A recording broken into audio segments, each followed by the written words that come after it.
Well, I guess it shall be all things to beginning. Hi, everybody. I'm Whitney Strub, and I'm the director of the Women's and Gender Studies program here. So it's my job just to say a few very quick words and then cede the floor to Scooda and our panelists. I'll be moderating along with Keishla Rivera, who's a grad student in American Studies here. So I think our job is kind of just to potentially feed you guys questions if we need to. We may not even need to. So, and we'll watch the clock, too, and just sort of keep track of time. So just to sort of briefly contextualize things, for people who aren't aware, this is related to the Fireball event that will be happening this Saturday at the Robert Treat, organized by James Creedle, to whom we all owe a great debt here, and maybe we should give a round of quick applause. James got the Fireball started in 1992 as a local effort to both celebrate queer gender and sexuality, and also raise money for education around HIV and AIDS education. Something that's been sorely underrepresented in the history of Newark outside of these kind of community organizational works. And so that's what generates our event today. As you may know, we've got two panels. This is the youth panel, and then in the evening at 7, we'll be having a panel of sort of community elders who have been in the scene for a long time, talking about the 80s and 90s and activism around HIV/AIDS. And so I think that's all I really have to say. Just want to thank the Office of Student Life, the LGBTQ Diversity Resources Center that Marin Greathouse does such great work with, the Women's and Gender Studies program, the History Department, and also the Queer Newark Oral History Project, which we're hoping maybe we can get interviews with all of you one-on-one in the days and weeks to come to document all this history in even more detail. And then Keishla had a quick announcement about Twitter for anybody who wants to tweet along. All right, so I'm going to be on my phone, live tweeting the entire event, so if you see me on my phone, I promise I'm paying attention. Our Twitter handle is @rnorthwgs. Say that again, @rnorthwgs. And a few of the hashtags that I've been doing is #RutgersWGS, #Ballroom New Jersey, and #Fireball Panel. So find us later, and you guys can stay posted. All right, and with that, we'll turn the floor to Scooda to get things rolling. So good afternoon, everyone. Thank you for taking time out your busy schedule to come and welcome us into your space. For those that don't know me, my name is Keishla, but my stage name is Scooda, and I'm from the house of Balenciaga. So my pronouns are pronounced as Scooda Balenciaga. On the panel with me, I have Tornado Khan. Revlon, I'm sorry, Tornado Revlon. I have Mindy 007, and I have Tyra Ebony. Yeah. So just to give you guys just a brief little background about what the ballroom scene is. The ballroom scene is a sub-community from the LGBTQ community. It's a nightlife event that basically is a competition amongst different gender, different categories. It's almost like a mini mimic of Hollywood, almost like a mock-off of the Hollywood. That's how it was introduced. That's how it was introduced to me. More so like us imitating different scenarios in Hollywood, but dictating it, put it into fantasy world. In the ballroom scene, we have different categories. So you have things such as the voguing, which is pretty popular and mainstream nowadays. Then we have other categories such as runway. We have beauty categories, space. We have fashion categories. Then we have other categories that represent realness, and that's where you mimic or you imitate those of the straight community, living your life as a regular, blending it into heterosexual mainstream society. So my category, I walk something called schoolboy realness. So I give the illusion of a young college boy going to school. So like you see him look like a young teenage boy, young college boy going to school. And my second category is a category called old way performance. And that is the style that was more so seen in the Madonna videos with the straight lines and the edges and all over the magazines and stuff, more so like with the lines, and you see people doing that. So I'm just going to pass it along. I'm going to let you guys introduce yourselves and say what category you are. Hi, yes, I'm Tornado. That's more so like my mainstream name overall. I go by that. My category is Butch Cream Vogue Femme, which is basically a flamboyant male who vogues. My category is based on 5 different elements, which is hand performance, catwalk, duck walk, spins, and dips. It's fun. My category is a lot more fun because we, I guess you can say, when we step into the fantasy world doing this, we don't come to it as in like a shady competition. It's more so like friendly competition. We're amongst friends. We're just battling amongst other houses. It allows us to be really creative with our dance backgrounds, because a lot of people do have other type of styles of dance. And that's basically it.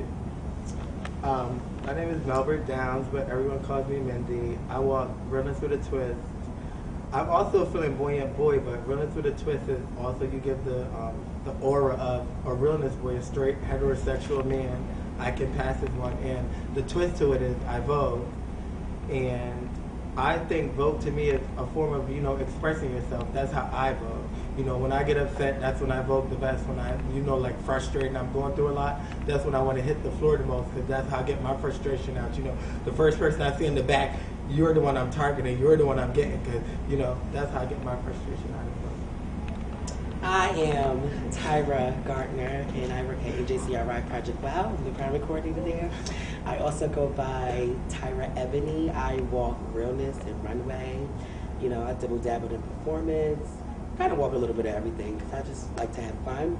But my category is basically realness, and what that is a boy or a girl that can walk down the street and you can't tell that they were either gay or once born a guy or once born a girl. Like me. So that's basically what the gist of it is a person that a girl that was once born a guy and that could walk down the street and you would never know. Mama can't tell, Papa can't tell, Grandma can't tell. And for girls that turn into guys, or whether regular straight guys that are really masculine and gay, but just really, really masculine, and you cannot tell that they were actually gay. So as you hear us talking, you're going to hear us refer to language used that you guys may not be familiar with. So feel free to jump in and ask anytime, what does that term mean?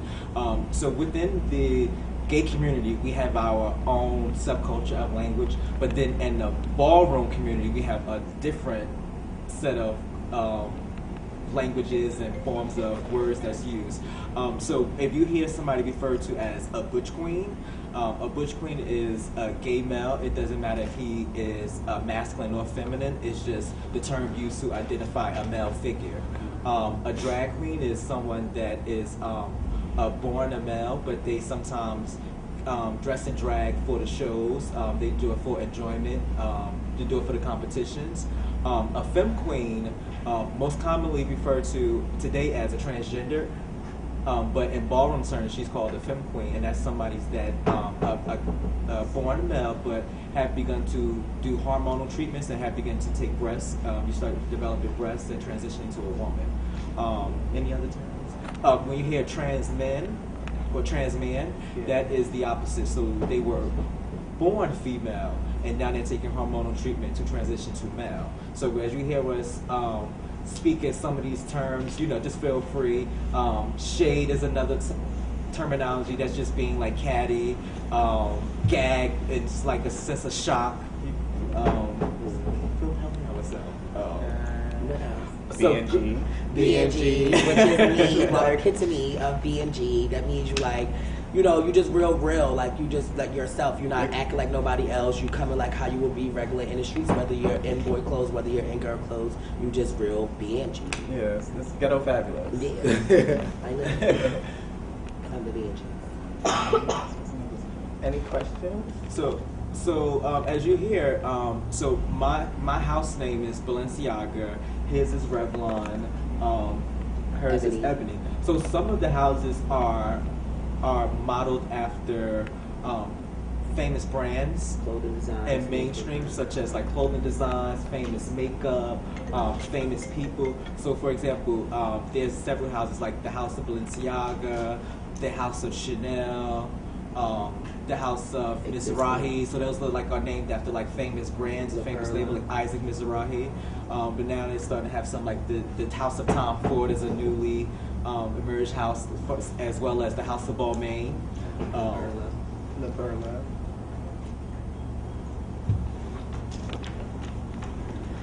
So I have a question. Okay. How do each of you prep for your day in the ballroom scene? Like before you get to perform, like is there any music? Is there any way you get into your makeup or anything?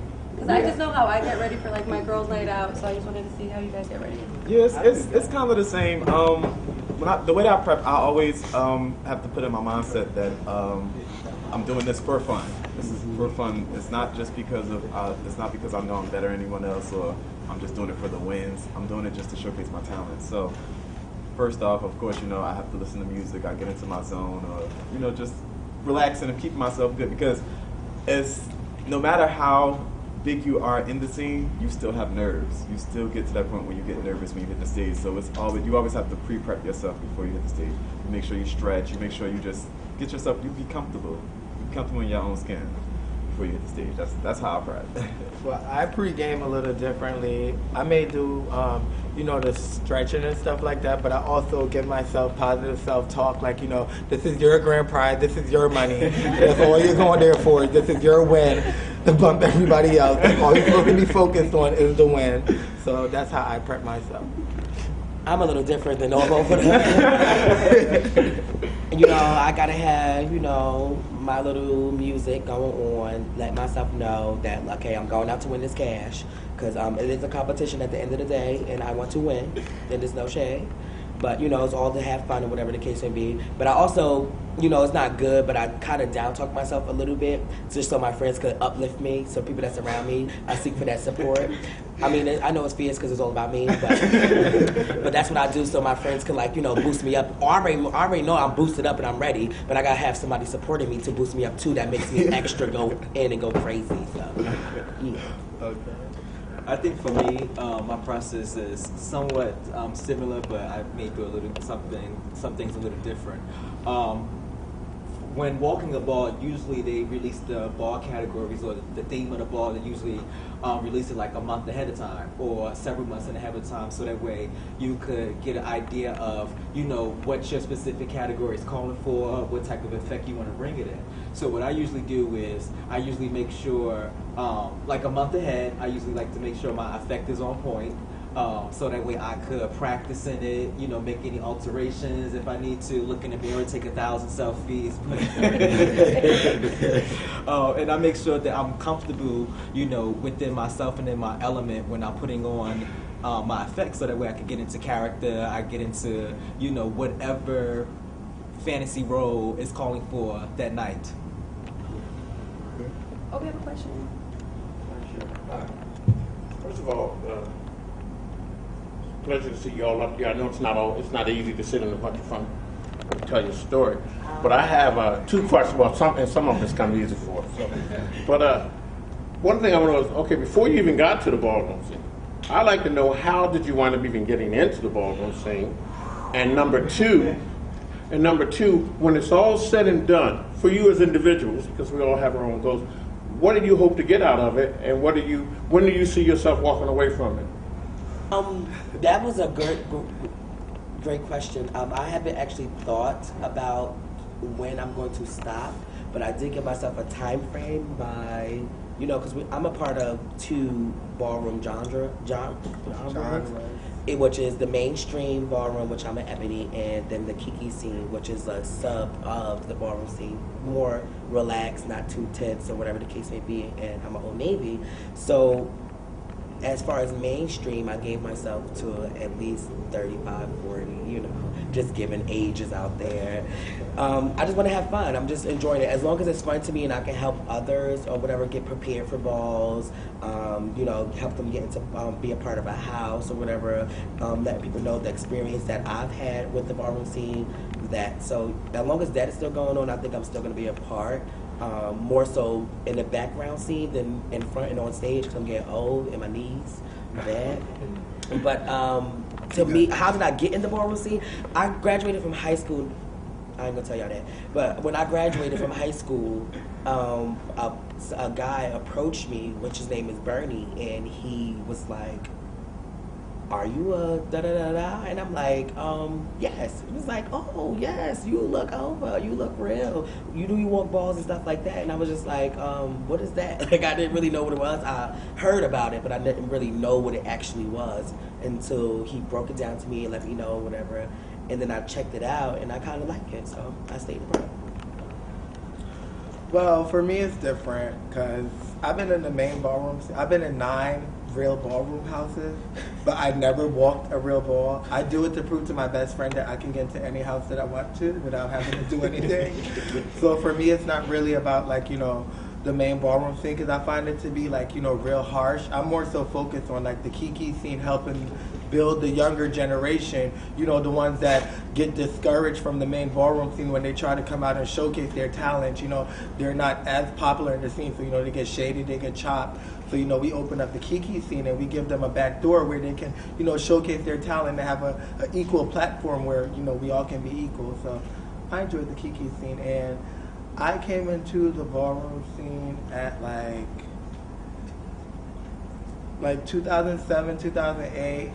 And I don't think I'm going to be like a mainstream ballroom girl. The Kiki scene, I will always love the Kiki scene because that's where my heart lies, with the younger generation and building my generation up to be better. So, yeah. You have to explain something to me. I'm trying to do, you saying Kiki and the main scene. What's the difference between Kiki and the main ballroom? Being in a house or something there? I don't know about Kiki. The Kiki scene was established about 10 or 11 years ago in New York and in New Jersey by like some of the the older ballroom girls that found it like unfair to like the younger kids that would go to the balls and didn't have like all that to win, but they had the talent, so they opened up a back door for them where like I can walk realness with a twist in the real ballroom scene, but in the Kiki scene I could walk as a drag because that's my escape from the real scene. What you can't do in the real scene, you can do in the Kiki scene. In the real scene, they may be harsh on you, like you gotta walk this, you gotta walk that, but in the Kiki scene you may want to walk something different. This gives you a chance to unleash your other side and have fun. So that's the more fun side. And now you find out nowadays you see a lot of mainstream people are flipping to Kiki scene because the Kiki scene is becoming so dominant and so powerful that we became a force where our balls are more structured, they're running through, we're giving away cash, and it's becoming way more better than the real ballroom scene. Because you go to a real ball, you have people fighting because one of their kids get chopped and something like that. But then you go to a Kiki scene, you see these kids come out with these effects, their creativity, and all the excitement that we bring into it. So that's what the kids look forward to, and that's what I love about the Kiki scene. Thank you. You're welcome. Well, I started dancing probably when I was like really young. I may have been like 6 or 7. I grew up around, I have a lot of gay family members who were a part of the scene and things like that. So I always knew about it, but didn't really, I was still learning myself. So probably about when I hit 16, I was in high school, and this is when I first met Scooda. We were actually, me and a couple of friends, we were all hanging out, and they were voguing, and I was like so into it because it was a style, it was a dance that I liked. So I instantly, like the first thing I learned how to do was dip. That was the first thing I learned. It was at a bus stop. I can remember it clear as day. And they went crazy for it. So I looked at it as in, okay, this is like, something I want to learn. But hearing so much negative things about the scene, I didn't want to get into the scene. So it was just something I just tried to work on, just do it on my own. Like, eventually I would get into the scene. So maybe by when I hit like 19, that's when I heard about the Kiki scene. So I felt like maybe I should start here. And when I started there, it was like from the first time I came out, I was like undefeated for like 2-3 years. And it was like, it wasn't never, me doing it just because I knew I was better than everybody else, but it was just, this was fun for me. Like, I sit back now and think about how many times I won and be like, wow, I really did win like almost every ball. Like, but it was always like, it was just fun competition. I always looked at myself as like hearing about all the negative stuff. I always tried to go the positive route. I always tried to be the one to, the generation that comes behind me, I want to influence them to be positive like I am. So I always made sure that anything I did was, it was a reflection for them. And when I hit into the real scene, I started out in one house. It was the House of Tsunami, and the reason why I joined them was because they basically had the same kind of criteria that I had with myself. So I was like, okay, they're very positive. They're not into like, you know, the negative things like drugs and stuff like that. So I stuck with them, but I always wanted to be a Jordan because that was like one of the main houses to be a part of in Jersey. That was like a show-stopping house. So when I finally got my chance to do it, they had did a merger at the time. They merged with another house, and the house that they merged with was like one of the guys that I was influenced by the most with Vogan, which was Pony. And from then on, it was just like everything just popped off of me. So it was like, it was perfect. And then eventually, of course, I died down a little because I felt like the scene, with me and the scene, it was like I always wanted to go further because being the fact that I finally found a style of dance that I really liked the most and I felt like I was the best at it, I always wanted to take that a lot further and go more mainstream, which is what I'm working on now. So now it's like, with the scene, with the scene now, it's like I'm in and out of the scene, but I'm also working on this mainstream things. I've done performed with a lot of different style, different artists and things like that. So it's fun. It opened up gates. It opened up a lot of gates, yeah. And I'm basically starting a career for myself from the scene. Last minute crew. Yeah. So I know you guys hear a lot about the Kiki scene and what they're referencing. So within the ballroom scene, the Kiki scene is a sub mini scene of the ballroom scene. So what that is a lot of these community-based organizations that work with HIV prevention with young adults and the LGBTQ community. What they did was they took this model of the ballroom scene and they mocked it. So they just did like an imitation of it, and they used that as a platform to capture a lot of young adults and incorporate safer sex messages within the categories to teach them subliminal messages as far as like how to safely use a condom, how to have safe sex, you know, how to, if you're out being spontaneous, how to, you know, make sure that you're protecting yourself. So that was one of the reasons why the Kiki scene was created, so that way, because they knew that HIV was very prevalent within the young black gay community, and they knew that the ballroom was of interest to the young adults. So that was a way of saying, hey, this is an audience that is, you know, this is a large audience, let's, you know, influence infuse safer sex messages, you know, capture that audience and, you know, still get them the education and the knowledge to move forward.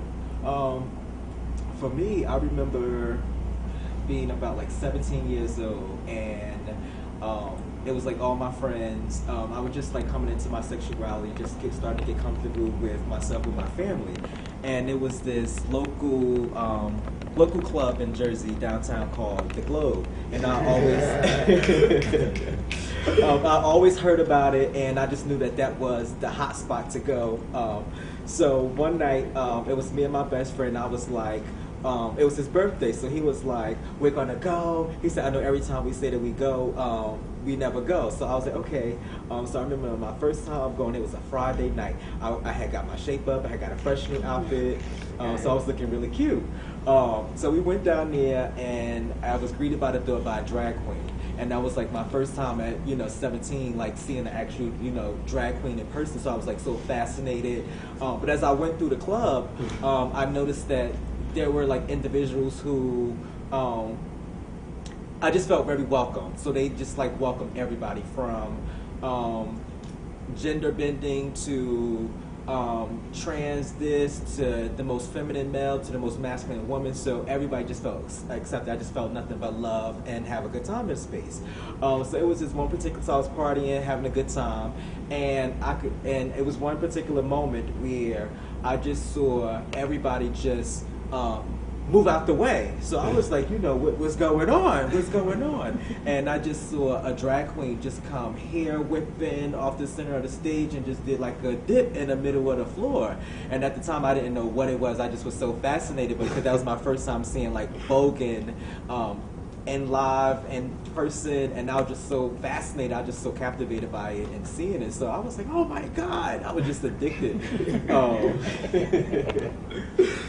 So of course I started going every week to start seeing what it was about. And I started mimicking the moves. I would go home and, you know, find myself. Well, you know what? YouTube wasn't really popular as it. Yeah, it was more so like it was a guy that would come to the club and would sell like ball DVDs. So when he would come sell the DVDs, I would buy them and I would watch the balls and I would learn who the famous people was. I would learn about the different houses. And that's when I went to, they actually had their first ball there, and that was my first introduction into the ballroom scene. Scooda and, oh, sorry, go ahead, Al. I have a question. So, for someone that's, well, I'm familiar with it, but I'm not familiar with like the moves and things. So how do you guys earn points in order to win? Because I know it's a lot of moves where you do the dips on the floor and all that stuff, but we don't, like, I don't know how you count those points, because when we watch it, it's kind of hard to differentiate between points and, you know. So what do you like the judge? If I'm the judge, I'm looking at which person do I like that is doing it better than the next Entertaining person. you Who's better. entertaining me? Who's catching my eye? Whatever the person is doing on the floor, like, am I focused on this individual? You're watching two people battle it out in whatever category they is, but you were focusing on the effect, what their effect look like, their presentation, how they're coming down, their attitude in it, how confident they are coming down, and that's how, for me, that's how I normally would judge a person or a battle. I would figure like, okay, well, your effect do look better, but he just ate you up in this performance, you know. But your confidence is real low, but yours is real high. So it's kind of like trying to figure out the two on which one you would like to pick the best. Like, well, no shade, grand prize. Okay.